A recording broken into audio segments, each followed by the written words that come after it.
Okey. Assalamualaikum warahmatullahi wabarakatuh. Dan salam sejahtera.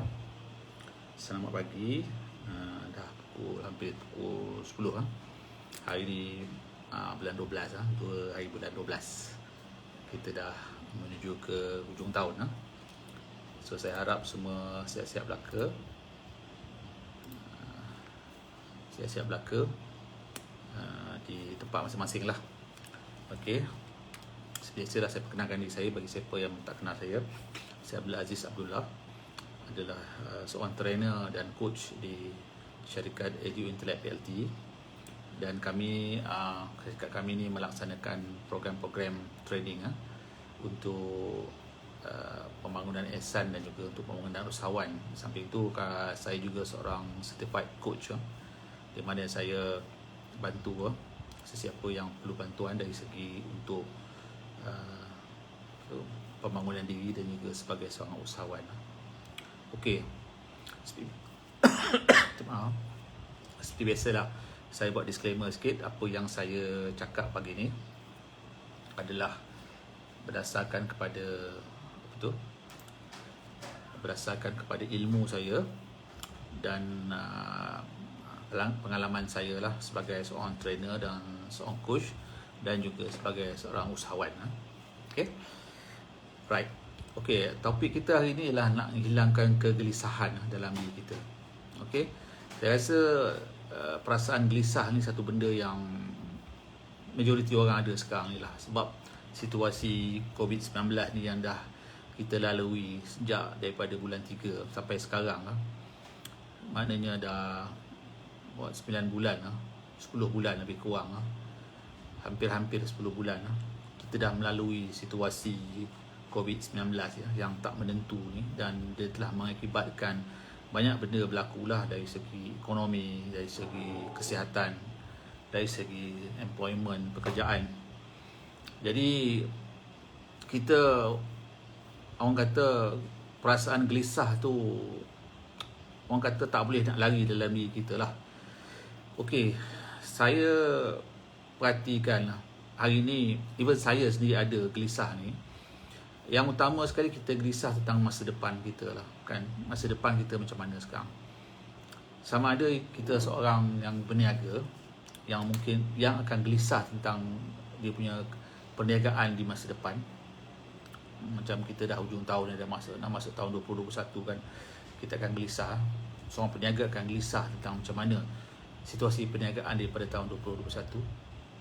Begitu juga seorang yang bekerja, mungkin dia akan gelisah juga tentang sama ada pekerjaan dia tu masih ada ke tidak. Begitu juga dari segi kesihatan, seseorang walaupun dia selama ni dia tak kena COVID-19, dia gelisah adakah lepas ni mungkin dia akan kena. Sebab banyak orang tak kena masa gelombang pertama, gelombang kedua, dia kena gelombang ketiga. Jadi saya nampak kita semua ada kegelisahan. Kita tak boleh lari. Kalau siapa yang kata dia tak gelisah dalam pada ketika ni, saya rasa dia tak berterus terang lah dalam keadaan yang dia ada tu. Okey, jadi saya punya perbincangan hari ni lah macam mana kita nak atasi ataupun kita nak kurangkan kegelisahan kita ni. Sebab memang benda ni susah kita nak buang. Sebagai seorang manusia, kita akan gelisah. Okey, pertama sekali saya kongsi dari segi agama lah. Sebab kita ni, mungkin penonton saya ni banyakkannya orang Islam.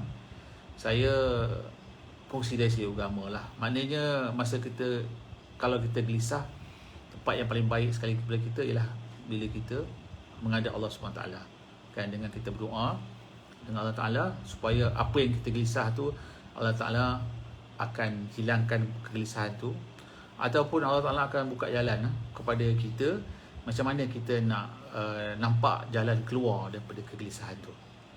Itu pertamalah saya sarankan kepada kita supaya yang beragama Islam ni, setiap lepas kita sembahyang 5 waktu tu, kita berdoa, dan kita kalau sanggup sembahyang malam, kita berdoa tengah malam, minta Allah Ta'ala hilangkan kegelisahan kita. Itu pertamalah. Yang kedua, sebagai seorang Islam juga, kita kena berusaha. Okey. Selepas kita berdoa, kita berusaha. Seperti mana apa yang Nabi kita suruh buat, kita kena ikat tali unta, kan? Jangan lepaskan unta, ataupun jangan tak ikat tali dan biarkan unta tu berkeliaran. Lepas tu kita berdoa. Okey, usaha. Okey. Jadi ada satu kaedah yang saya dapat lah, dan saya pun gunakan dalam kaedah ni dalam sesi-sesi coaching saya. Pertama sekali, kita kena, ni dipanggil circle of influence. Kaedah circle of influence, ataupun dalam bahasa Melayu kita dipanggil sfera pengaruh kita lah. Nak dapat cari perkataan yang sesuai tu mungkin susah sikit lah, tapi dipanggil circle of influence. Apakah dia circle of influence? Circle of influence ada 3 perkara dalam circle of influence ni. Satu perkara pertama ialah perkara yang kita boleh kontrol, kita boleh kawal. Okey. Yang kedua, kita tak boleh kawal, tapi kita boleh pengaruh keputusan dia. Yang ketiga, kita boleh yang kita tak boleh kawal langsung. Okey. Jadi dalam kita menghadapi kegelisahan ni, tak kisahlah apa punca kegelisahan ni, sebagai seorang yang berniaga, sebagai seorang yang bekerja, ataupun dari segi kesihatan kita gelisah. Apa saja kegelisahan yang kita hadapi, kita gunakan 3 teknik ni untuk kita cuba selesaikan masalah kegelisahan kita ni. Okey. Sekarang nak bagi contoh orang yang berniaga. Okey. Tapi macam saya kata tadi lah, kita boleh gunakan teknik ni untuk apa jenis kegelisahan yang kita ada. Contoh orang yang berniaga, dia gelisah situasi ekonomi tahun 2021 ni macam mana, kan? Adakah perniagaan dia akan maju, ataupun adakah perniagaan dia akan lingkup, ataupun dia akan jadi lingkup? Dia gelisah, kan? Jadi macam mana dia nak selesaikan benda ni, nak selesai ataupun nak dapat jalan keluar dari perkara ni? First kali, dia kena tengok apa benda yang dia boleh kontrol, okey, dalam perniagaan dia. Okey, apa yang you boleh kontrol dalam perniagaan you? Pertama, you boleh kontrol sales tak? Tak boleh. Sale kita tak boleh kontrol. Okey, sale dia akan masuk dalam kategori benda yang boleh kita pengaruh. Okey, tapi kita tak boleh kontrol sale, sebab kita tak tahu satu sale tu kita boleh dapat jual atau tidak. Okey, jadi sale kita tak boleh letak sebagai benda yang kita boleh kontrol. Okey, apa yang kita boleh kontrol? Pertama, kita boleh kontrol, paling utama sekali dalam kita berniaga, kita boleh kontrol perbelanjaan kita dalam perniagaan kita. Kita punya fixed and operating expenditure, perniagaan yang tetap dan perniagaan yang tak tetap. Itu istilah perniagaan lah. Jadi itu kita boleh kontrol. Jadi sekarang kita tengok balik perniagaan kita, apakah dah fixed expenditure kita. Fixed expenditure kita termasuklah kita punya aset. Mungkin kita punya kedai, kita beli kedai, ataupun kita sewa, itu fix. Okey. Lepas tu pekerja, gaji pekerja, itu semua fix. Okey. Okey, variable ni ialah macam contoh kos-kos yang kita terpaksa hadapi bila kita nak siapkan sesuatu produk, sesuatu production. Okey, itu kita boleh kontrol. Right. Jadi berbalik kepada fixed expenditure kita, yang itu kita boleh kontrol. Okey, sebab income kita tak boleh kontrol, tapi expenditure kita boleh kontrol. Jadi sekarang ni, first kali yang harus kita buat sebagai seorang peniaga, untuk melegakan otak kita, kita tengok balik kat mana yang kita boleh kurangkan fixed expenditure kita. Okay, of course, kalau kita terpaksa buat sesuatu yang drastik dalam perniagaan kita untuk kita survive, kita terpaksa buat lah, kan? Tak adalah macam kalau kita kata mungkin kita terpaksa kurangkan pekerja. Kalau terpaksa buat lah, kan? Sebab itu adalah benda yang kita boleh kontrol. Betul tak? Kita tak boleh kontrol sales, kita boleh kontrol expenses kita. Okay? Kalau kita terpaksa contohnya sewa kedai terlampau tinggi, kan? Dan kita tengok selama ni situasi COVID ni, kita punya income ni orang kata tak macam sebelum COVID, di mana kita orang kata senang untuk bayar sewa. Jadi untuk kita jangan risau sangat tentang masa depan ni, di mana kita tak tahu COVID ni ada ke tidak. Kita tengoklah adakah boleh tak kita kurangkan fixed expenses dari segi sewa ni dengan pergi ke tempat lain. Kan? Jadi ini adalah beberapa kaedah kan yang sebagai seorang orang yang berniaga kita boleh kontrol. Kan? Benda ni kita boleh kontrol. Okey. Satu lagi yang kita boleh kontrol ialah kita punya investment dalam kita punya sistem bisnes kita. Kita boleh kontrol. Contohnya sekarang ni, kalau bisnes kita ni kita tak menggunakan banyak sistem IT, kan? Kita banyak sangat menggunakan pekerja. Kita banyak menggunakan sistem IT. Tapi kita tahu dengan situasi tak menentu masa depan ni, mungkin kita tak boleh nak tak boleh nak mampu nak bayar pekerja yang banyak. Jadi kita mungkin terpaksa tukar business model kita. Mungkin kita terpaksa adakan sistem IT dalam kita punya bisnes.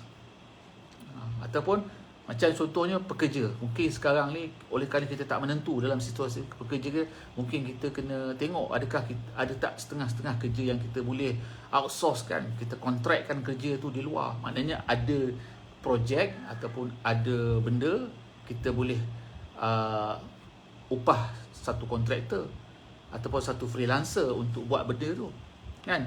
Jadi ini benda yang kita boleh kontrol. Okay, now benda yang kita boleh pengaruh. Boleh pengaruh ni macam mana? Sales. Sales kita boleh pengaruh. Sebab apa saya kata sales boleh pengaruh? Sebab kita jumpa customer kan. Kita rasa kalau kita rasa mungkin sales kita akan berkurangan sebab COVID ni, kita tengok strategi sales kita. Okay, strategi kita macam mana? Ada tak benda yang kita boleh lakukan untuk improve sales kita? Contohnya, mungkin kita terpaksa contact lebih banyak customer kan dengan melalui email contohnya kan, atau kita dapatkan WhatsApp number kan untuk kita contact customer lebih banyak kan. Kalau sebelum ni mungkin kita dari segi customer kita tak berapa, kita tunggu orang datang kedai kita ke business kita tunggu orang call kita. Sekarang kita tukar strategi, kita tak payah tunggu lagi orang call kita. Apa kita buat? Kita cari orang, kita call orang, tanya orang tu nak tak perkhidmatan kita. Itu kita boleh pengaruh. Kita tak boleh kontrol. Kita tak boleh kontrol orang tu nak beli ke tidak produk kita, tapi kita boleh pengaruh. Okay? Begitu juga kalau selama ni kita tak pernah start FB Ads kan, tak pernah start YouTube Ads kan, tak pernah buat Google Ads. Jadi oleh kerana kita tahu tahun depan tak menentu ekonomi kita, kita buat FB Ads, kita buat YouTube Ads, kita buat Google Ads. Jadi benda ni kita boleh gunakan sebagai mempengaruhi customer supaya customer tu boleh beli pada produk kita dan services kita, dan insya-Allah kita punya income boleh naik. Itu maksud saya benda yang kita boleh pengaruh. Okey? Jadi kita list down kan apa dia benda-benda yang kita boleh pengaruh. Contoh satu saya sales. Sales kita boleh pengaruh. Okey? Sales dan marketing dalam bisnes kita boleh pengaruh. Kan? Kita tak boleh kontrol sales, tapi kita boleh pengaruh dengan melaksanakan strategi-strategi baru dalam bisnes kita supaya kita dapat generate lebih banyak income. Itu kita boleh pengaruh. Okay. Now, last one. Benda yang kita tak boleh kontrol dan tak boleh pengaruh. Apa dia? PKP. PKP ni tak kisahlah PKP ke, PKPB ke, PKPD ke, kita tak boleh kontrol. Betul tak? Betul tak? Kita tak boleh kontrol. Kita kata, kita salahkan siapa pun sekali benda ni, benda tu kita tak boleh kontrol. Kan? Benda ni satu dunia dah berlaku, dan katalah sekarang ni dia kata vaksin dah ada, tapi vaksin pun kita tak boleh kontrol. Jadi PKP, PKPD, PKPB, apa jenis PKP pun kita tak boleh kontrol. Okey? Jadi, benda yang tak boleh kontrol ni apa kita nak buat? Benda yang tak boleh kontrol ni, untuk kita hilangkan gelisah kita, tak usah kita fikir langsung. Senang saja. Jangan kita fikir langsung sama ada PKP ke, ada PKPD ke, ada PKPB ke, kita tak usah fikir langsung. Itu saja cara kita nak hilangkan gelisah dia. Kalau kita asyik duk fikir, ada PKPP ke, ada PKPD ke, ada PKP, apa benda PKPP ke, kita takkan hilang gelisah kita. Kita akan terus berserabut otak kita dengan benda tu. Paling senang, kita tak usah fikir langsung.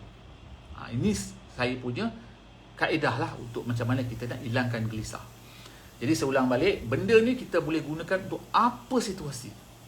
Kita gelisah pasal bisnes, kita gelisah pasal kerja, kita gelisah pasal nak ambil periksa, kita gelisah pasal apa saja situasi, kita gunakanlah kaedah ni. Pertama sekali, kita list down apa benda yang kita boleh kontrol untuk hilangkan gelisah kita. Yang kedua, kita list down apa benda yang kita boleh pengaruh untuk hilangkan gelisah kita. Dan yang ketiga, apa benda yang kita langsung tak boleh kontrol. Yang mana yang langsung kita tak boleh kontrol tu, kita lupakan sajalah. Tak usahlah fikir-fikir langsung pasal benda tu. Kalau kita fikir benda tu pun, tak boleh jadi apa-apa. Okey? Jadi itu sajalah, tuan-tuan. Terima kasih yang menonton. Dan kalau studi, boleh share dengan kawan-kawan lah video ni. Okey, sekian. Assalamualaikum warahmatullahi wabarakatuh. Bye-bye.